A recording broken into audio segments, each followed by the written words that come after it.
when the world has got you down. And Alzheimer's sucks. It's an equal opportunity disease that chips away at everything we hold dear. And to date, there's no cure.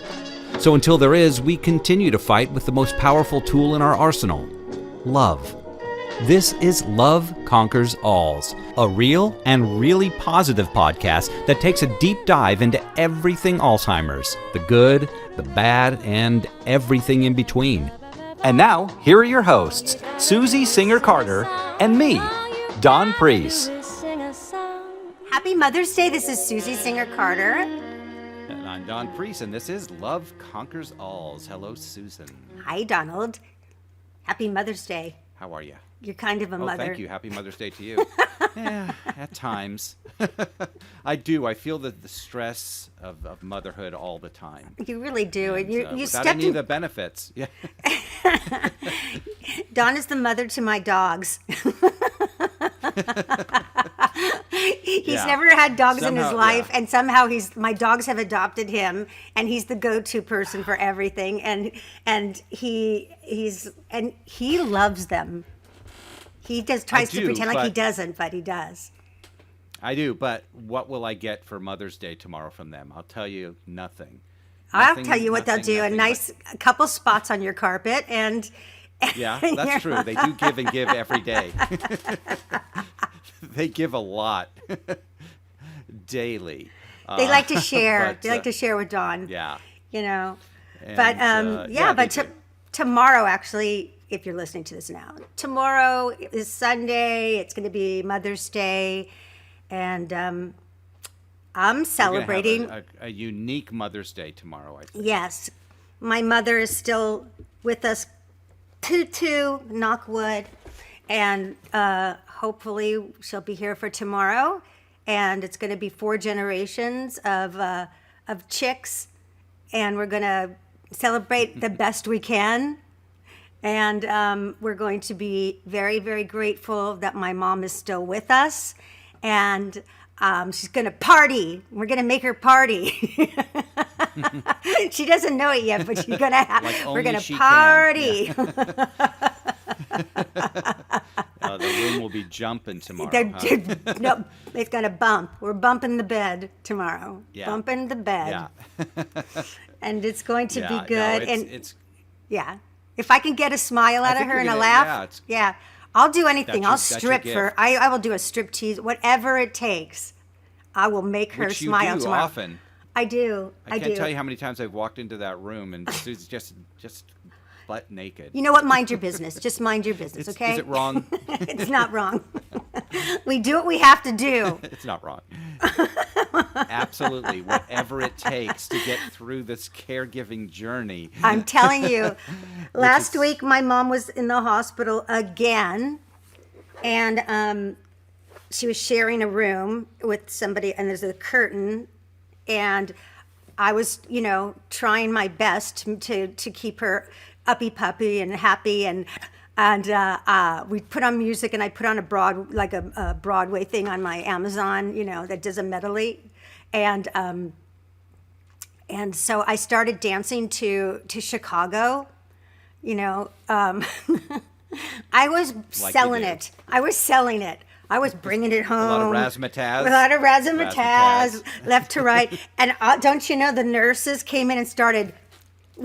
Everybody was in there, and we had a great time. Things are getting knocked over, like catheter. It was a mess, but everybody was having fun. So I highly recommend that. Right out of a Nancy Meyers movie. Yeah. Yeah, you got it totally. My life is a Nancy Meyers movie. Well, like with tears, I'm doing this. It takes a lot. Yeah, I'm shuffling off to Buffalo out the door with tears because I don't like to cry in front of my mom because I don't want to make her feel bad. So, anywho, but we have a great guest. Maybe I should ask, how are you? How are you, Dawn? Dawn, that's you. Whatever you say. That's me. No, I mean I'm fine. So powerful. I just react. Yeah, I just react to whatever's going on, and it's been a very interesting time. Month? I mean, I don't know if interesting is the word. challenging, interesting. He's talking about my and he's it talking about my really- caregiving is what he's talking about, because your Don caregiving journey. Yeah. is his caregiving journey. Everyone should have a BFF like I do, but you can't have him because he's already taken. You can't, because I'll be with her. Yeah. No, I mean, it's and you kind of, and I've been have a front row seat to what Susie's and Norma, her mom, has been going through, and it's and sometimes it's harrowing and horrifying, but more often it's beautiful, and what this person has done here, it's remarkable, and what she does every day, because she does it every single day, and she's just put on my constantly mascara. Stop. Razzmatazzing. Yeah. Don't. I have mascara, although I have that. I've got some new stuff that doesn't run now. So because I've turned I'm into gonna make it run. I've turned into my mom. I cry at the drop of a hat. If you say anything nice to me, Yeah. And if it's sad, blah, I keep everything. telling you, I keep telling you, stop wearing hats, and you'll cry less. Why So, is that? you Why know. is that? Because you keep dropping them. You keep dropping them, and then you're crying. The drop of the hat. Oh, I got it. See, I'm tired. God. This is tired. It's very slow. These are the jokes, people. These are the jokes. Anyway. See, I took you seriously because I'm so I sensitive think right this now. ties in. What? What's wrong Good with my Lord. hat? No, God just help stop me. dropping it. Just Because I'm stop. tired of the tears. I'm tired of the tears. Stop. Well, But I listen. think this all just ties in beautifully with what we have, the person we have on today, our guest we today. do. We have someone who's very because- simpatico with us, with our philosophy, We do. right? Just take everything I've done and multiply it by 2 with our guest, and still she smiles, and still she is happy and is gracious and generous with what she's learned and her gifts. So introduce her, Dawn. I will. Rayna Neises understands the joys and challenges that come from a season of caring. She helped care for both of her parents during their separate battles with Alzheimer's over a 30-year span. To help others through the trials of caregiving, Rayna became an ICF Associate Certified Coach with certifications in both life and leadership coaching. She's the host of A Season of Caring podcast and offers care coaching through her website, aseasonofcaring.com. She has also written No Regrets, Hope for Your Caregiving Season, a book filled with her own heartwarming stories and practical suggestions for journeying through a caregiving season.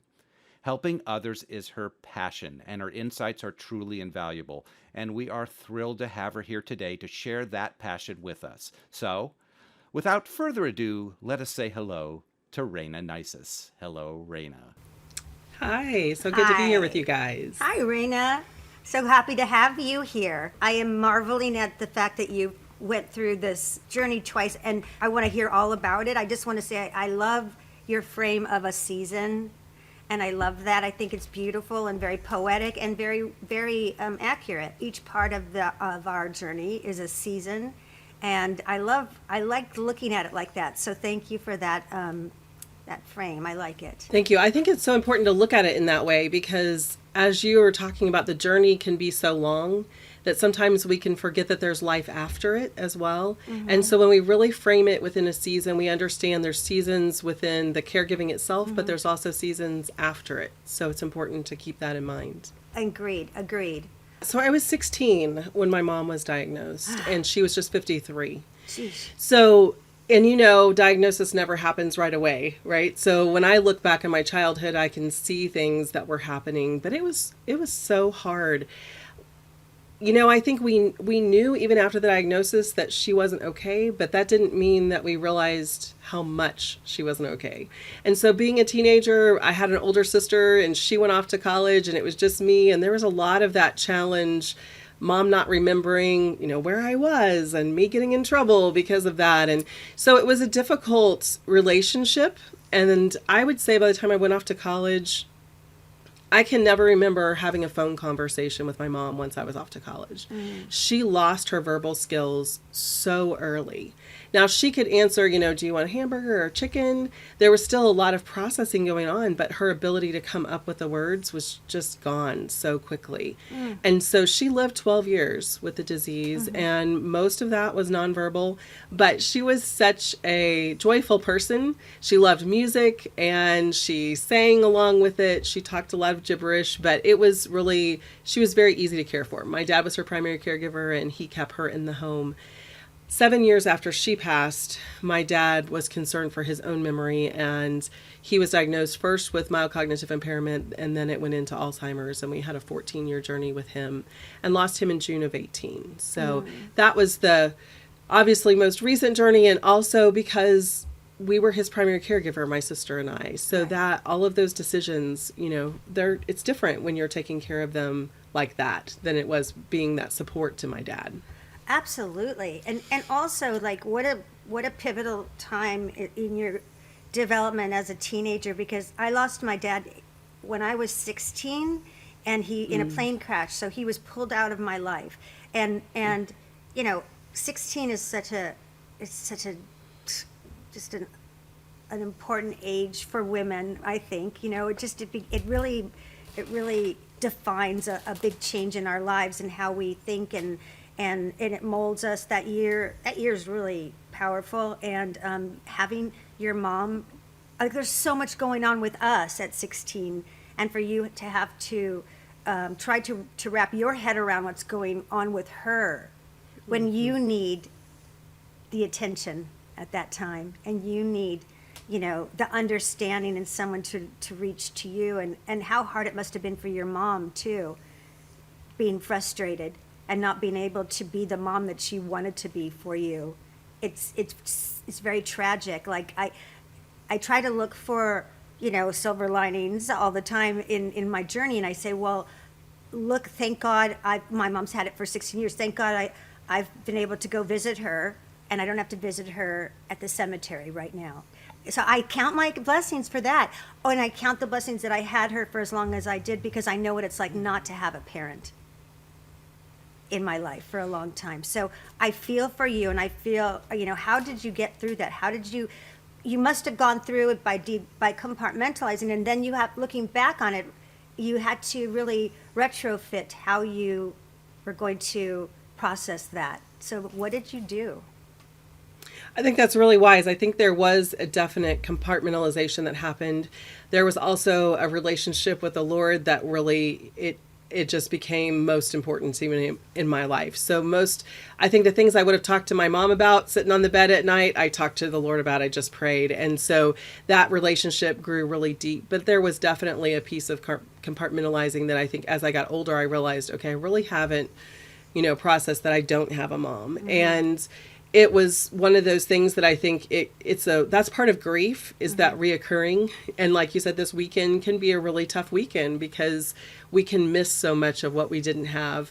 And for me, so much of my life, I didn't have that mom. So I knew she was an amazing mom when I had her here with me, but there's so many things in life I would have liked to have been able to share with her that I haven't. So it's a journey. I think grief and processing all of those things, it's a journey. At that age, was it a source of embarrassment, within your friends, or were you able to lean on them, or was it kind of something you put in the closet and then pretended it wasn't there when you were with your friends? Yeah, I think they just didn't get it, and so I didn't really explain it. And really, the diagnosis doesn't change anything. You wish that there was like, oh, there's this stake in the ground, and from here on out, we know what's coming, we understand what's happening, and we didn't. And we definitely weren't a family that talked about it. Back in the day, we had more than one line, telephone line in the house, and I picked up a phone line that was the same line as my dad was on talking to someone else. And that's how I found out she had been diagnosed with Alzheimer's. So there wasn't a big conversation. There wasn't a lot that went on. My senior year, I did my research paper in English on Alzheimer's disease. That's how I learned about what was happening and what was coming. And, with her age group, she should have only lived 4 to 6 years. And so that was a point in which I was then like, okay, do I go away to college? Because she's going to die while I'm at college, when I'm looking at that timeline. So it was difficult. I think for me, I just grew up really fast. I became very independent.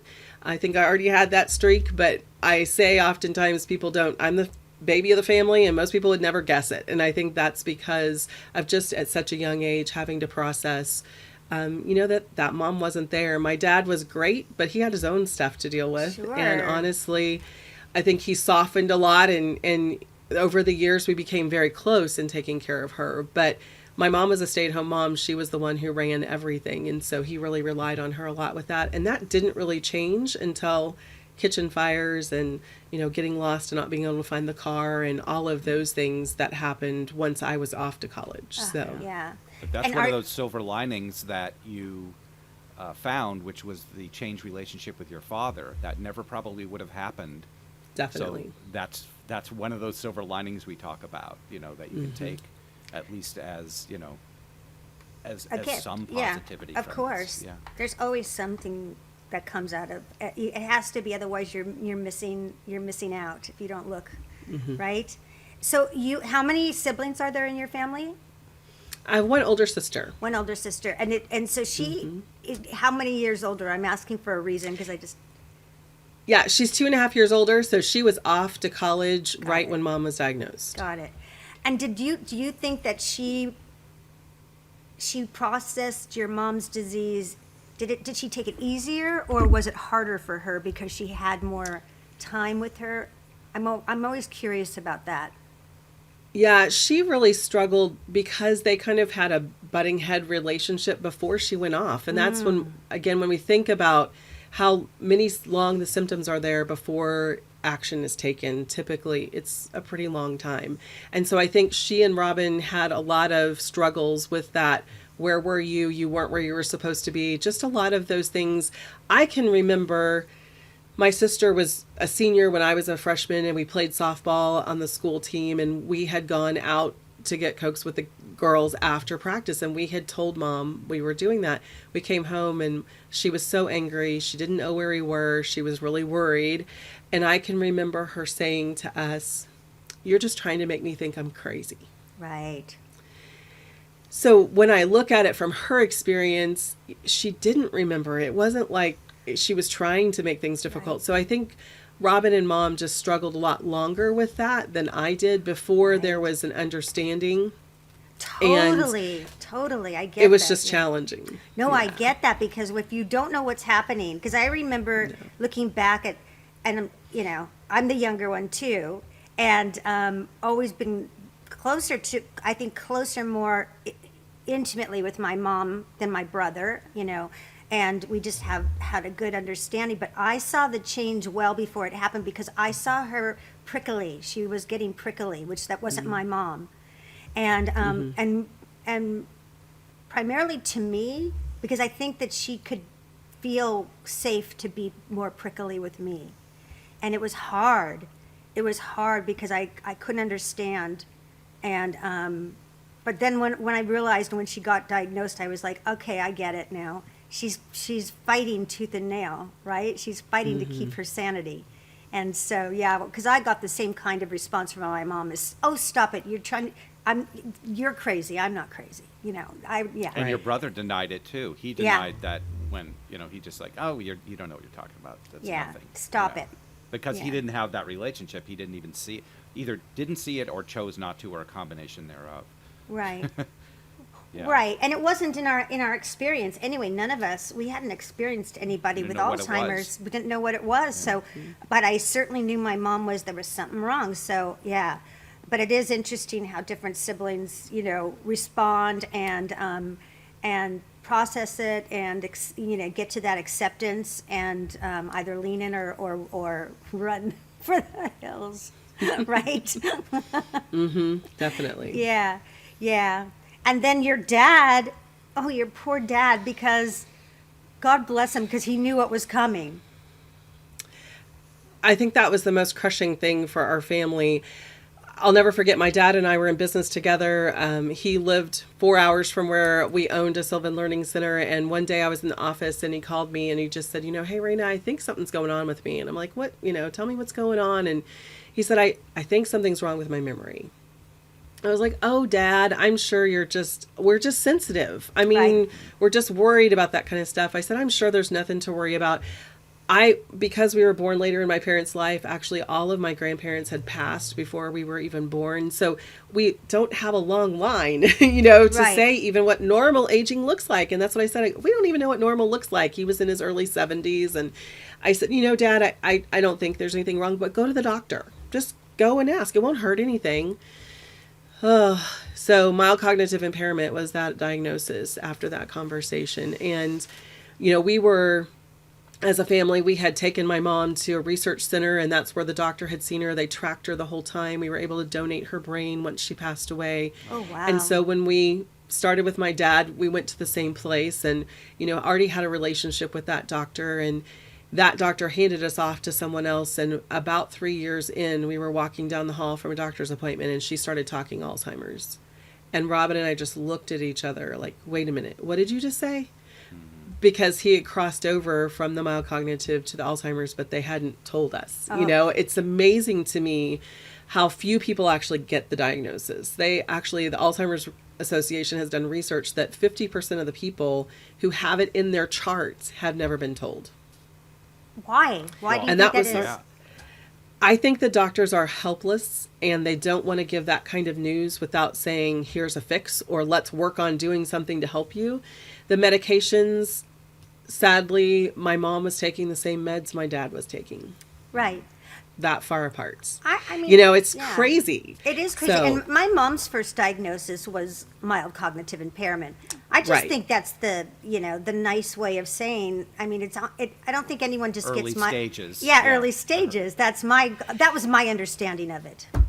Well, they say 50% of the people with mild cognitive impairment go on to a form of dementia. So that leaves 50% that don't, or maybe pass away before they get a chance to. I I don't know. But it's not a guarantee. At least that's how they described it to my dad. But it definitely, that's where we ended up. And so it's tough. It is very tough. And go on, Don. Oh, no, I was going to say, having already gone through it with your mother and then knowing kind of like what the journey was going to be with your father, what were obviously the horror of it is there, but also with the knowledge, did you feel like, okay, I'm equipped now, I can deal with this? Or it was just kind of like, no, I can't go through this again? Yeah, no, I don't think that was an initial reaction. At this point, my dad and his sister were living in my dad's home, so they were, sharing a lot of the tasks, doing things together. So it was helpful that we knew we had her at that point. But it definitely, it caused us to have conversations with my dad earlier on than we would have if we hadn't known. I looked even at the point when we were planning my dad's funeral, we hadn't talked about what his funeral was going to look like. I think that's one of the hardest things with dementia and Alzheimer's is you don't know the last time your parent's going to say your name. You have no idea the last time you're going to be able to have that conversation that you really need to have. And so as we looked at, how to format my dad's funeral, we looked at what he did for my mom. So I know we didn't have some of the conversations that we should have had probably, but at the same time, we did have conversations about what was important to him and, requests of him to have certain things. And so I think that helped us to do that, knowing that what we were looking at. Right. So. Wow. I think about that scenario, obviously, because of my mom. I think about what would happen if I were diagnosed and how would I, once I got over the shock of it, how would I embrace it and what would I do? And I think based on who I am, I would stand up and do whatever I could, not to fight it, because there's nothing you can do to fight it, but to make the most of it. And to, at least whatever time that you have to make that time meaningful.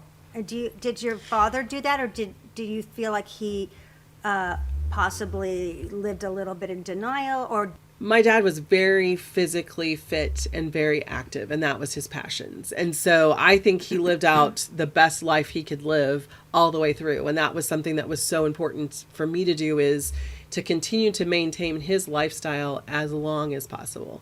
And so he did. He traveled. My dad played with this, when he was young, he played, it was a Brooklyn Dodger. And so as he aged, he played senior softball. And he traveled, they went to world championships, and he had a wonderful time with that as long as he could. And we found ourselves in a place that when the doctor said it's time to stop driving, my dad was still playing volleyball 3 times a week and going to the gym 3 times a week. Wow. And so for us, it was like, okay, the challenge is how do we maintain that for him?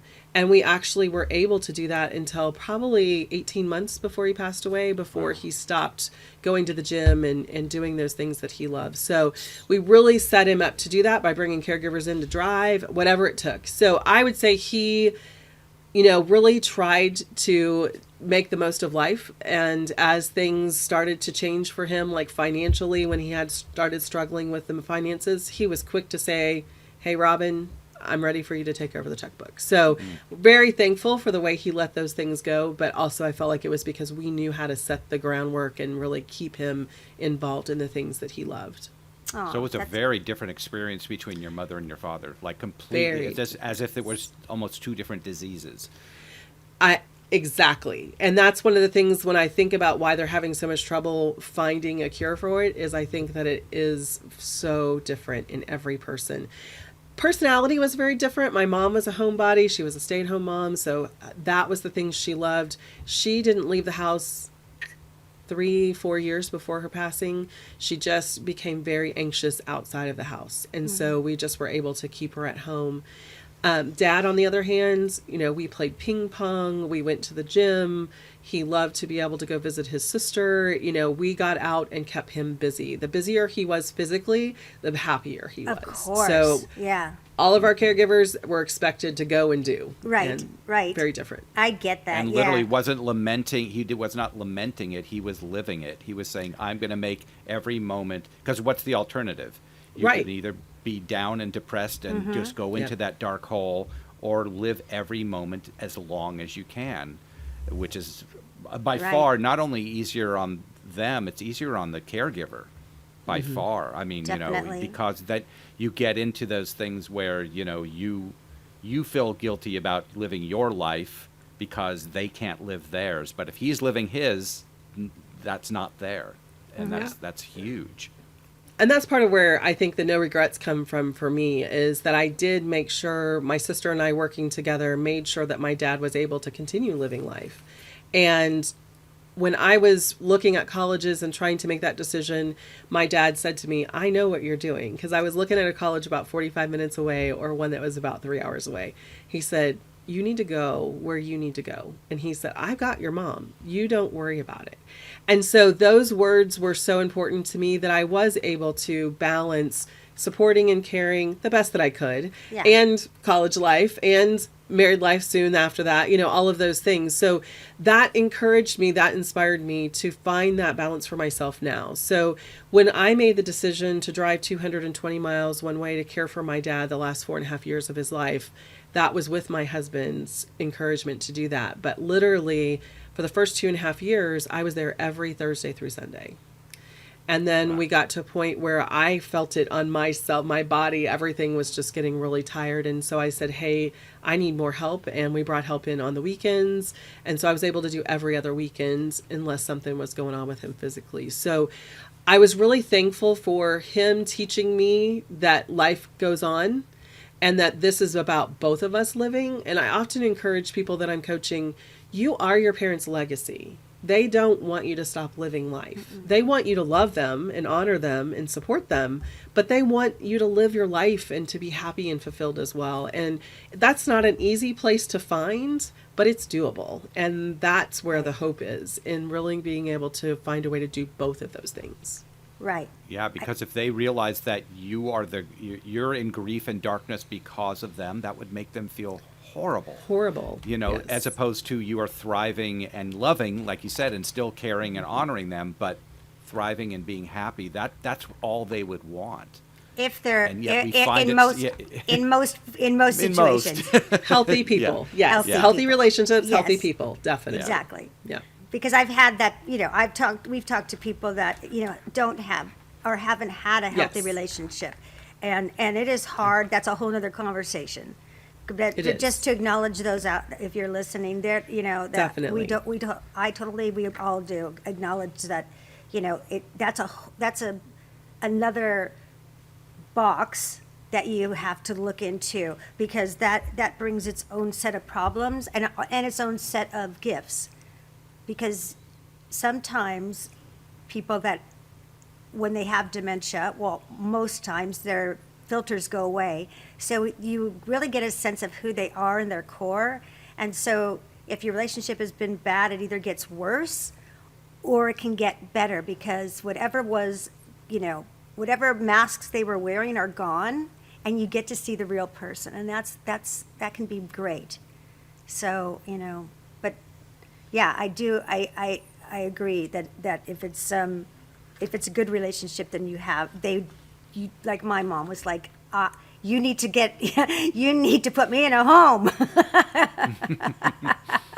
And live your life. And live your life. So, and my dad asked to stay at home as long as possible. And so that was really marching orders for me. But I also had to say, that doesn't mean that he wanted me to stop living. That Right. means that's what he wanted for him. And financially, he had insurance and had things that made that possible. And so Right. that's what we did. We brought 24/7 care to him. And I chose to be one of the hands-on caregivers. My sister did a lot of the management, finances, all of that stuff. So she was an integral part of it all. Right. But she didn't spend the hours with him doing the physical things I did. So we both did what worked for us. She had young kids at home at that time. Mine was in high school. So it was just different. We were in different seasons of life. and what prompted you to write the book? No Regret. Standing at my dad's funeral, Dad went to a day stay program. And so we're really blessed to have a great program. He loved it. We never thought that he would, but he loved going to the club, is what we called it. And the director came to the funeral, and she just wrapped me in a hug, and she said, Rayna, you need to write a book. You and Robin need to write a book. And I'm like, oh, yeah, sure, whatever.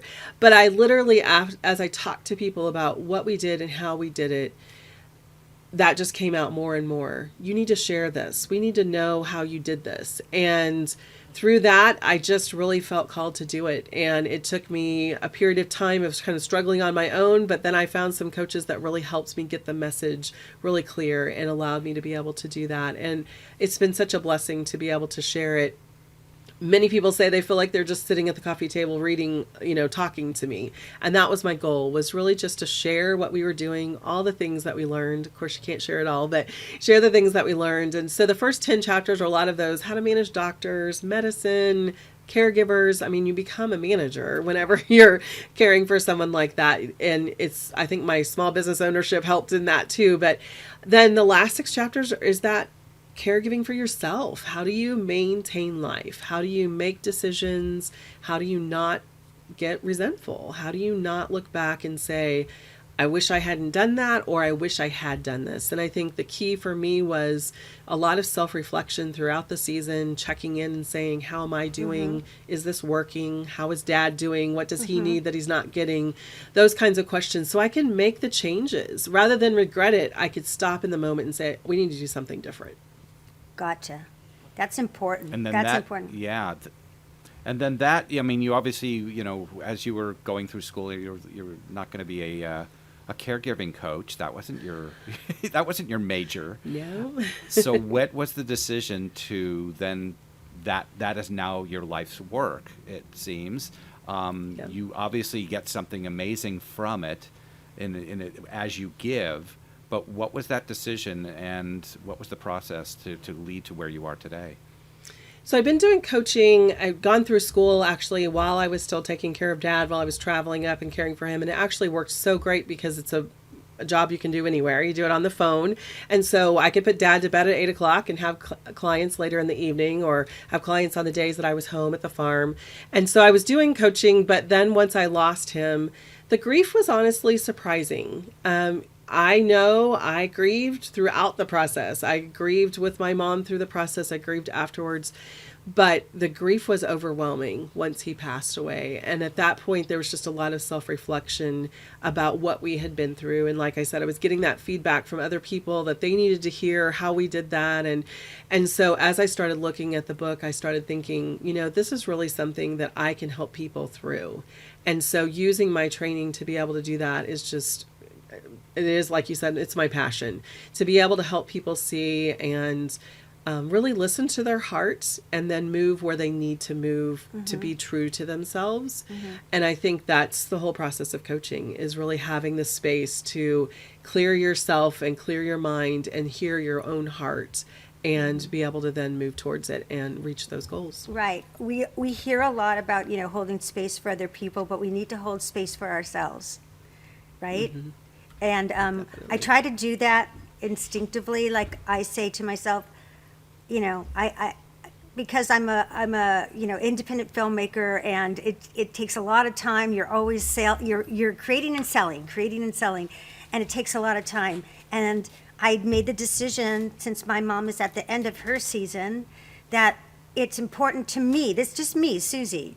Someone else could have a different,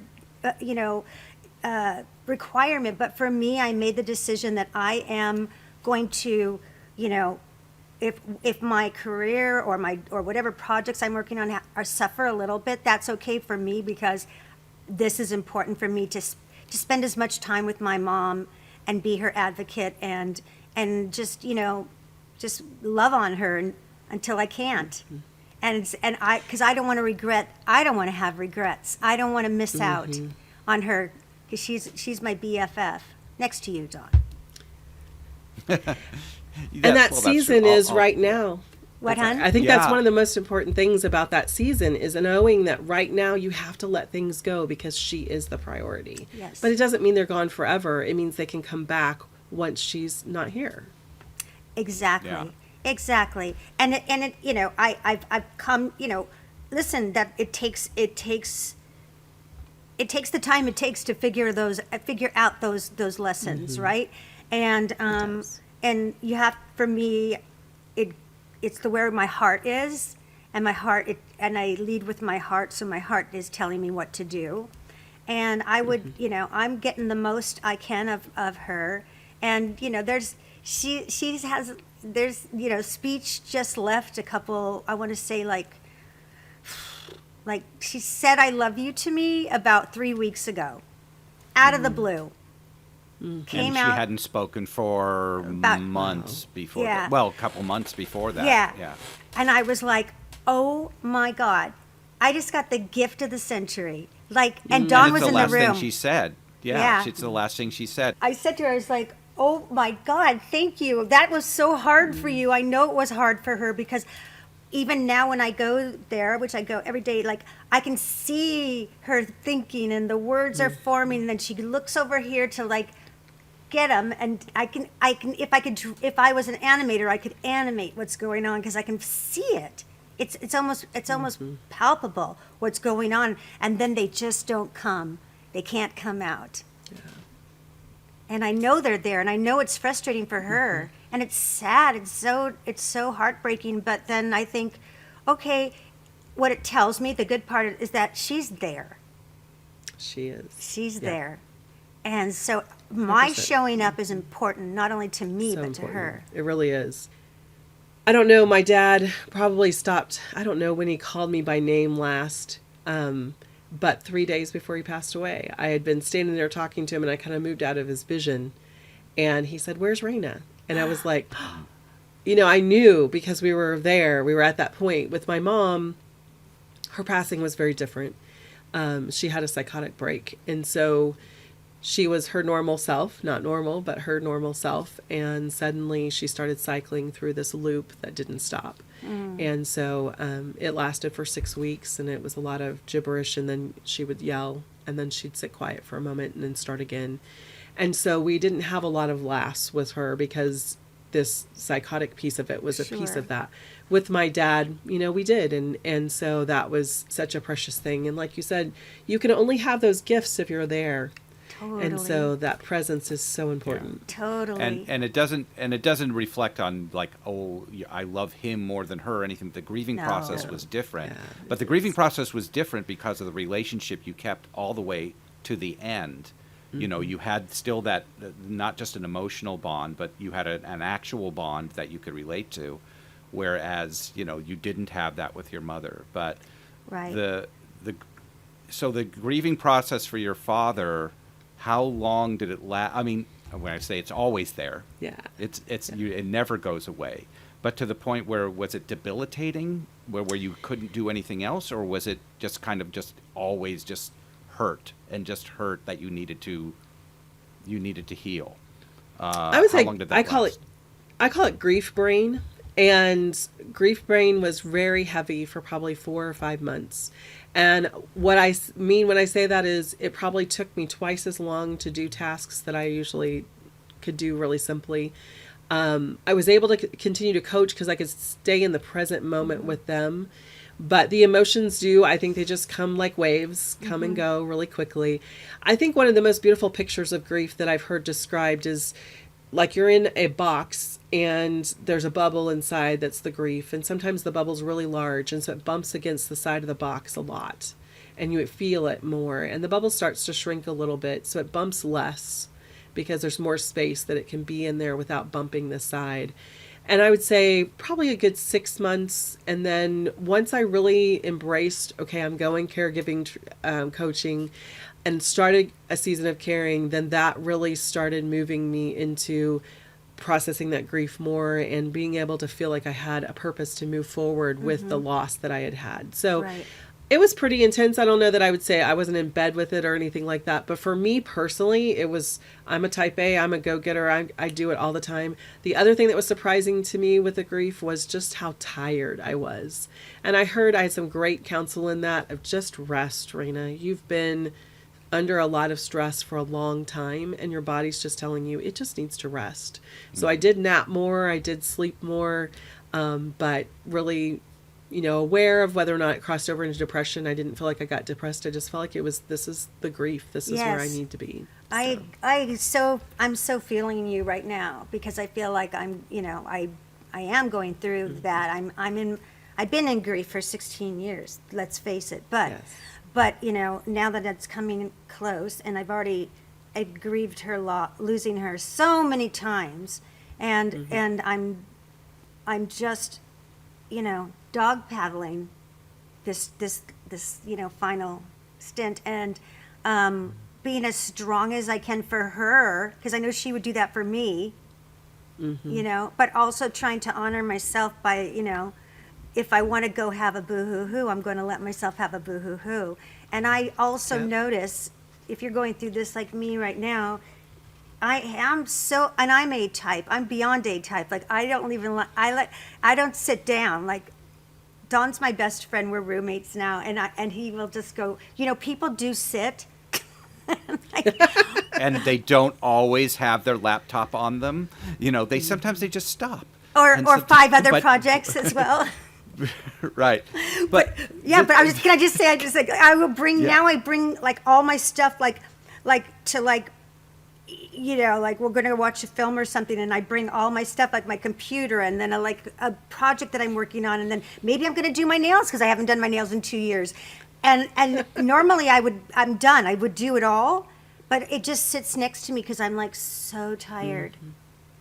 And I'm really noticing that I'm so tired. And that's what, and I constantly say, it's okay. I do say that it's okay to stop for a moment. It's okay.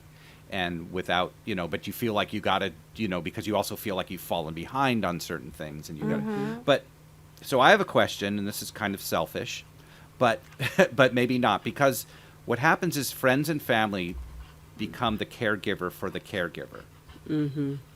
And sometimes, and this is, not even now, but let's say after, when the grief is really going to set in after the time, we don't know what to say. We don't know what to do. Do we just listen? Do we say something? Do we offer advice? Do we, what, is there a right or wrong? What's, and I'm sure that's personal, but maybe there's some guidelines for the people who are caregiving the caregiver.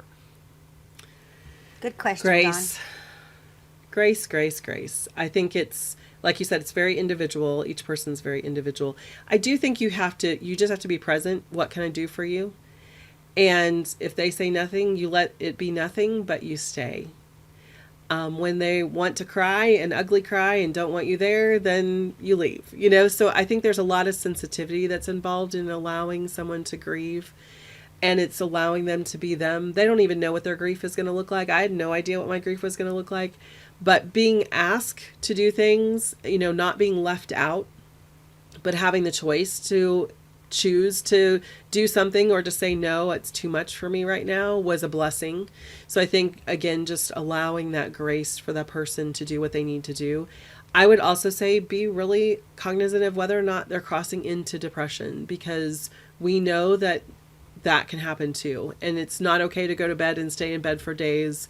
We really have to make sure you pay close attention, because you don't want it to move into a depression that can cause more problems in the future. So, and what do you do if that does? What do you do if that, as somebody, you can't make them do anything? No, you can't. What do you do if you notice those tendencies? So I feel like you use everything you can, whether it be grandkids or kids or your relationship, and you say, I need you to go because I need you. And I'm worried. I feel like you're moving to a place that it's so dark for you. It's hard for me to watch that, and I need you here. Come with me, let's go, and do it together. You're important to me. Great. You're important to us, right? Yeah, I think that's And it. all of those little people are so important. I know you talk about your great-granddaughter, and I mean, that was something my grandkids, it was a constant in my life. They were a light that kept drawing me back, no matter how hard, how stressful things were. They kept drawing me back to the present and to the future that those little people have. Right. And I want to be a part of that. Exactly. And so continue to keep them engaged. Don't let them isolate. Totally. You I want love offers, I love but that. don't let them isolate. You're right, because Yeah. those And little people need them, and they deserve you. They deserve Yes. you like you deserved your loved one that you've lost. And so it is the cycle of life, and that we need to be strong for the ones that are coming after us, because they love us and they want to be a part of our life. And we need to model a healthy way to go through life, right? Because otherwise everyone would just be like curled up in a fetal position. Nothing True. would get done. So, Yeah. and I'm so grateful for my family that, we've created, and my friends that I love, and it's precious to me, and I know it's precious to everyone else, that, and you don't want to lose that. And you're going through your grief, but you also have to recognize that the people that love you are grieving with you, because they love you. Yeah. And I'm a true believer in fake it till you make it. I'm a true believer in just do it, even if you don't want to, and throw, once in a while, throw a smile on, because I think it changes the brain chemistry. Well, definitely. When it tricks it. You know and what it's else tricks okay it? to just, even if I'm not, what's that? Shopping. And that's for real. That's not faking it. But I think that's what my 3-year-old grandson did for me, was he adored me. He was excited to see me every time I saw him. And so that joy that he brought me joy. And I think so many times as people, we want to have one emotion only, and that's not reality. No. We have more than one emotion, and they can coexist. Yes. It's okay to be sad at the same time as to be happy. Oh, it's beautiful. We don't have to choose. I love that. I've not heard that, but I mean, I felt it, but I've not said it. That's beautiful. Very, very cool. Absolutely. And also, yeah, and everyone grieves so differently. I remember do. when my dad passed, I mean, I was devastated, but I grieved differently than I thought I would.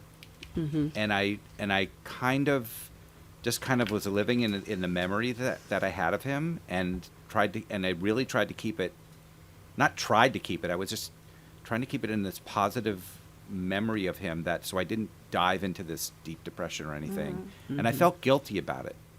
I felt guilty that I wasn't just like crushed and devastating and crying constantly. But we realized that we do, and I don't know if it's a survival mode thing or whatever, but everyone does it differently. And we shouldn't judge people on how they grieve. No. Or ourselves. What you just or said ourselves, was you because had... I judged myself. I was like, wait, why aren't I on the ground right now in a fetal position? You should have shoulds, all those shoulds in the way. I should be feeling this way. I should be doing this. I should be doing that. And Yeah. anytime you feel yourself in a should zone, you're in the wrong place. Right. Because that's not truth. That's just your idea of what you're telling yourself. And we really have to get rid of the shoulds. But I agree. I think it is very different. I think some people can't grieve initially.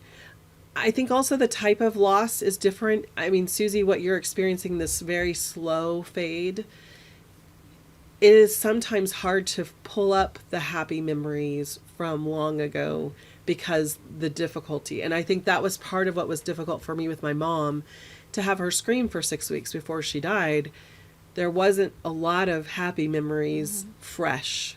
It was very hard, but it was almost a relief that she was gone because this wasn't continuing on. Right. With my dad, it was kind of sudden. You know, we were playing ping pong one day and then he had a pain in his leg, ended up being a blood clot. He survived surgery. He did really well in rehab. We brought him home from rehab and he just kind of took a deep breath and was like, I think I'm tired. Not that he said it, but that's what happened. He just was like, I think I'm tired. And he was literally home 11 days and gone. Wow. And we had no idea. Yeah. He was just but gone. That's, because there wasn't suffering. I mean, Right. that horrible, long suffering. Yep. And there is, like, there's times it's like, it's better for them to go. And, it's hard to release them, but It is. we finally told him, like, my dad, we said, Dad, it's okay. Because we thought he was basically not there, but we had little moments, tiny moments of cognizance, but and we just said, Dad, it's okay. It's okay. And then next day, that was it. He said, okay, that's But hard with to my do. mom, we said it's okay like a lot of times because we thought this was She's it. just stubborn. Yeah, She's yeah. just And wildly And then my stubborn. mom, then all of a sudden, like Us too. we literally, my mother, and like said, she's not going. And not that I want her to, but it's just like, it's so Right. hard for me to give her, to say, this conflict. go. And then I Yes. look at her and I'm like, wait a minute, now she's completely good? What goes on with you? And she laughs. I'm like, oh my God, you are a pistol and I'm going to be dead before you. That's it. It is hard. That's a very conflicting feeling that I'm ready for you to go. I know it'd be best for you to go, but oh man, I don't want you to. It's a hard place It to be. is so And hard. And plus, when someone has dementia and they can't communicate, they can't Yes. tell you, I'm ready. I'm ready. Yeah. I look in her eyes. I'm like radar. Every time I see her, I just look. Is she going to tell me something? Every time I see her, I say, what words do you have for me today? Tell me. You got something to say? Say it. I'm listening and I've got all day. Well, not all day. Just hurry up.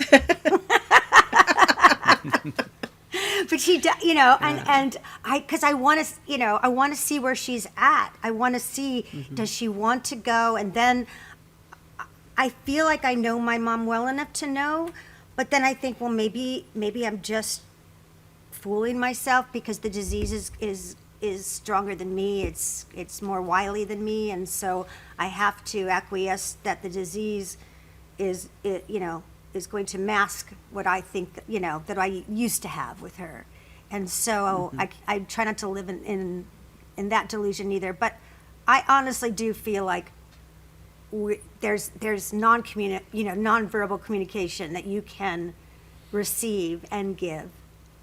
And just one last thing with my granddaughter who's 2 years old. My mom turned 89 on April 1st, and we didn't even think she'd make that birthday. And so our baby Eden was born right in the heart of COVID.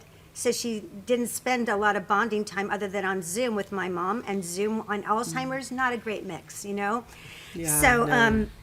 When she got to go to her birthday at, my mom's back in the home, and she just climbed right up onto bed, and, no words went between them. What in the world? Like, And she's patting her and getting in and loving on her and looking at her and then laying on her and looking at her. And my mom is smiling and they're both kissing. And I went, well, they're speaking a language that we don't speak. Yes, it's so beautiful. It is gorgeous. So, there are ways to communicate, and wow. Is there anything we didn't say that you'd like to share with us that we didn't ask you? Because, wow, we could talk a long time. I mean, yeah, because we've not really gotten. You have a website. You've got podcasts. You're obviously, you're coaching people. I don't know if you have more people that you're coaching while they're going through it or after. More through, because I think grief is, there's specialists in grief, and I'm not that. I've been there, but definitely processing is as we go is something that we work on. But yeah, I love to be able to just hear people's stories and help them where they're stuck, and so that's just my heart in any way possible. So I love to do speaking events so I can get out there and meet new people. No regrets. Hope for Your Caregiving season is definitely a passion project that I think can really help people through their season. Love it. And the opportunity. I have free support groups, those types of things. So where can people find you if they're not watching this and they're listening? Where can they find you? The best place is aseasonofcaring.com. And I just want to throw in, I added training with TIPA. I love TIPA Snow, so I'm now an independent certified trainer with the PAC program. And so anybody who is going through this, I would so encourage you to go through normal aging versus not normal aging with TIPA's content, because I learned a lot of it by discovery, but teaching it, I'm like, holy cow, when you actually see what's happening to the brain, it totally changes how you interact with them. Totally. So many times people feel like aggression is normal in Alzheimer's. I didn't experience that with either of my parents. Now, did they get upset? Were they frustrated at times? 100%. Did I frustrate them? 100%. So realizing what I'm doing that triggers that reaction is, a lot of what I discovered, but learning about what's happening in their brain is life-changing. So I encourage people with that as well. So can I just say it's TIPA Snow, if you don't know who she's talking about, and she is a kind of the godmother of a lot of the communication with people with dementia, understanding what is actually going on, like you just said. And she has created so many different programs like that where, she's actually can mimic the, like what it, someone with dementia, with Alzheimer's, so that she can respond to you in a way that your loved one might, because she has a complete understanding of what's going on. It's remarkable. So so you're teaching that as well now. Yes, I'm trained to be a trainer, and so I'm doing some of that online, and then any facilities that are looking to have training with their staff is also something I'm able to do. So that's been a new thing I've added, because once I found her and all of the things that she's doing, I just couldn't not be a part of it. So. Beautiful. Well, I think that's awesome, and I guess I got more work to do now. Now I feel like I'm not doing enough, Dawn. Oh, great. Sorry, not what I'm trying to do to you. I'm teasing. God bless you. No, I think what you're doing is so wonderful, and that you're putting all your energies into this, and and that's what we need. Everybody that has their story, like I'm a storyteller, so that's what I do, and that's where I can best be served, right? And you are obviously like a born coach, and you have such a heart. Your heart's huge. I can feel it. It's giant, and that's what we need when we're going through this. We need information and we need compassion, and I think you represent that. So thank you so much, because this whole journey is about love, and that's why we always say things like what, Dawn? We always say that love is powerful. Love is contagious, and love conquers all. And we thank you for joining us today. Like, share, subscribe, do all those good things, and definitely go check out aseasonofcaring.com. Rayna Neises, we are so thrilled to have you today, and hopefully we'll do it again. Happy Mother's Day, everybody. We love you. We love to all the mommies that are in heaven and all the mommies that are here. And bless everybody, and have a good one. Bye.